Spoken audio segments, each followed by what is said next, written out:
On Rhymes and Beats with Katie Alyce, I have DJ YRS Jerzy and Chox-Mak on the line. What's up? What up, what up? Yeah, we good. Just chilling on the ground. Yeah, as always, I'm sure you're always on the grind. So I want you to tell me and all of our listeners how you two began to work with each other. Well, basically, we linked up through hiphopvibe.com. My homie, the owner over there, just yesterday we should work and everything, because we was both making crazy moves out here on the internet and out in the street. So basically, we just started collabing, and it's just been a wrap from there. And what is it about each other's crafts that makes your relationship work so well? I mean, like, we both hard-working people and everything, so I really didn't see why it would not work. And Chose, what do you like about working with YRS Jerzy? Jerzy, he pushes me to keep going harder, and he's really got an ear for the music. Like, if it's something that he don't think we should do, then he'll let me know. Like, he'll be straightforward with me. He won't sugarcoat it for me. And I needed somebody like that anyway, because a lot of people they want to be around you, or because they feel like you're gonna go somewhere, or they just give you like false hope just because, you know what I mean. It's really I needed that person to just be like, okay, well, this ain't gonna work. Maybe you should try this. And you know, we just got that chemistry. Like, when we both come up with good ideas, and like, I don't know, it's like magic. I mean, homo, but you know, see him working together is something that I was never expecting. It just came out real good, and we just got that chemistry like no other. So yeah, for sure, it shows. It definitely shows through the music. And Jerzy, does being a DJ and a manager ever cause like a conflict of interest whenever you're having to deal with him as an artist? Not really. I use my DJ contacts to basically start pushing off my management career. Basically, that's just been good ever since, because all the connects that I use, building up his DJing, doing mixtapes and everything, that's helped build him as an artist. Right. So that it helped me. Like, it never did anything bad. So it actually like helped your music, so to say. It helped pushing and everything. So that was basically a great thing. Yeah, that's good. And Chose, I read about you online, and I noticed that you actually lived in Japan for a while. So how did that influence your music and the sound and the way that you went about viewing music? well, it was pretty much the same as being over in the States, except for like we had like one American channel and one American radio station. But like as far as like the music, we still got all the music. You know, they got a lot of bootleggers over there, so we was getting a lot of stuff before it was even hit in the States. I used to do a lot of like dance contests with my homeboys, and so yeah, like it didn't really. I don't really think it was much of a difference for me being here. It was just really I really had more focus because it wasn't a whole lot of music coming at me at one time. It was just like, okay, I hear this and I hear that, and you know, it was like one main thing that was coming pushing toward me. So like, yeah, I mean, it influenced me at the same time because there wasn't much to do over there for like, as far as like American things. You know, they have a lot of activities and stuff over there for the general public, but it wasn't a whole lot of American influence except for like one place. So yeah, it did influence me, but it wasn't much different than being over in the States. Right. And so were people over there like as big of fanatics for certain artists as they were in the States? Like, was it that hot over there? Yeah, it was. I mean, I was pretty young when I was over there. I mean, yeah, like the music was still big over there. Like even the Japanese kids, they love listening to hip hop just as much as we do. So, you know, yeah, it did have a big impact on them, and it's even more so now. Like, I would love to go back over there and see the difference being older now and being able to experience out there. But yeah, they definitely listen to hip-hop, love hip-hop, just American culture, period. They were intrigued by the American culture. Yeah, for sure. And I actually want you to tell me a bit about your creative process behind your EPs Boom Bap and Life After Death.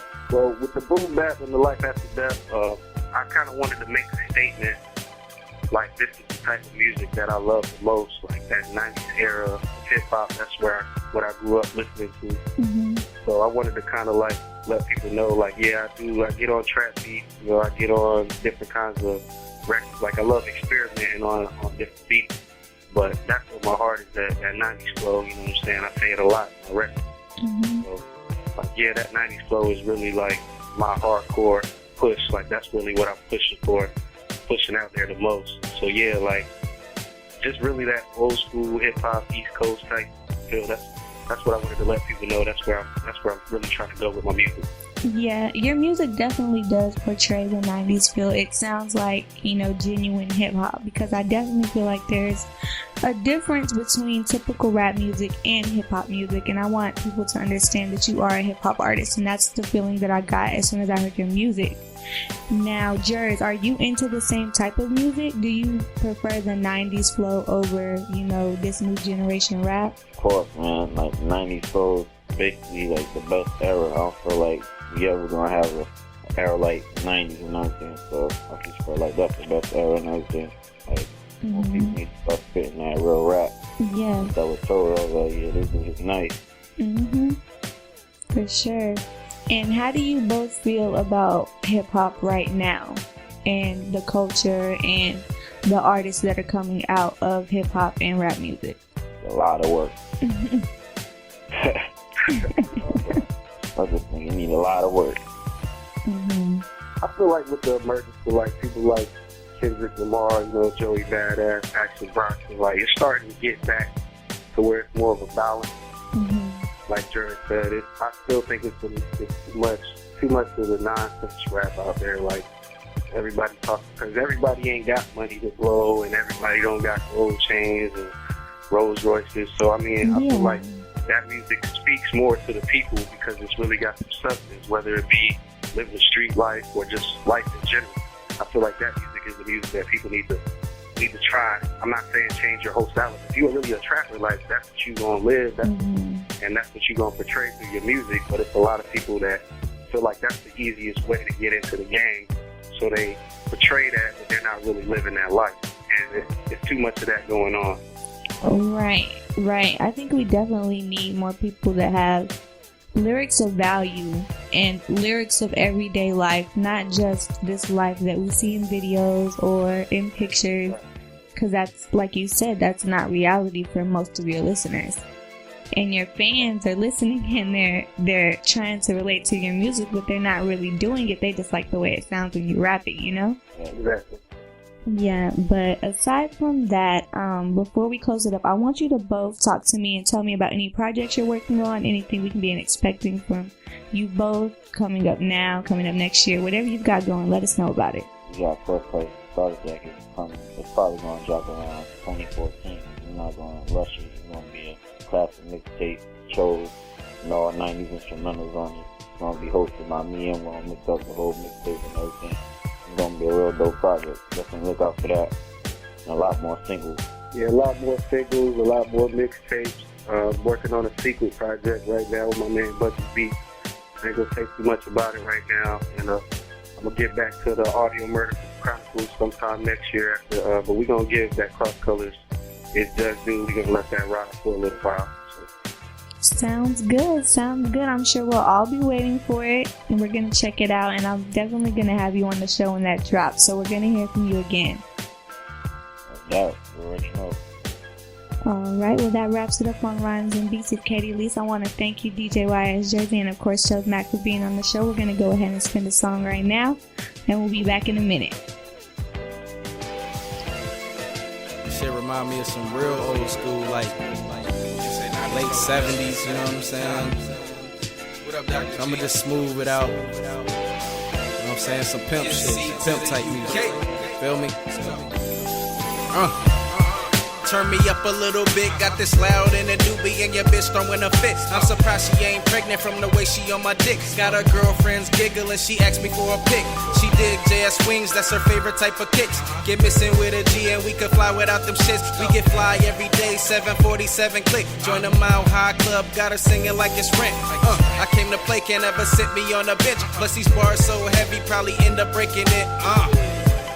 It's levels to these high rises. I'm a clutch shooter, I ain't gotta find fire. No nursery rhymes in my mind, but I'm a pie piper. And I'ma do this till I die, I'm a rhyme lifer. Get paid in full like Makai Pfeiffer. And you better come correct up in my cipher. There's some pimp type music, underground king in the ground, I never lose it. Tilt the brim just in case I gotta prove it. Diamond in the back, shit, pimp type music. There's some pimp type music, underground king in the ground, I never lose it. Tilt the brim just in case I gotta prove it. Diamond in the back, shit, pimp type music. Big pimpin' like Bunny C, spittin' venom like Eminem, so you remember me. Rolling doobies with groupies with bad intentions be. Get suspended in the air, I feel the chemistry. Got in her pants, she said now you know the enemy. Can we all get along, at least be frenemies? She always hate when I'm gone with other tennis G. When I come home, we blow some strong and turn into some freaks. I'ma need a glass of wine and a pinky ring that shine. Chinchillas on my spine. Lay back and count this money, then get back out on the grind. Here until I wanna leave, but I never fall behind. I'ma stay at the top while you stay on the decline. I'm floating on a dream, I'ma see this on my mind. We can do this forever, baby, I got the time. Clean for no reason, ask me if I'm doing fine, I reply. There's some pimp type music, underground king in the ground, I never lose it. Tilt the brim just in case I gotta prove it. Diamond in the back, shit, pimp type music. There's some pimp type music, underground king in the ground, I never lose it. Tilt the brim just in case I gotta prove it. Diamond in the back, shit, pimp type music. I'ma quote Jay-Z. Gonna roll up a doobie to this one. No blunts for this record. You know what I'm saying? NC to the UK. Gone.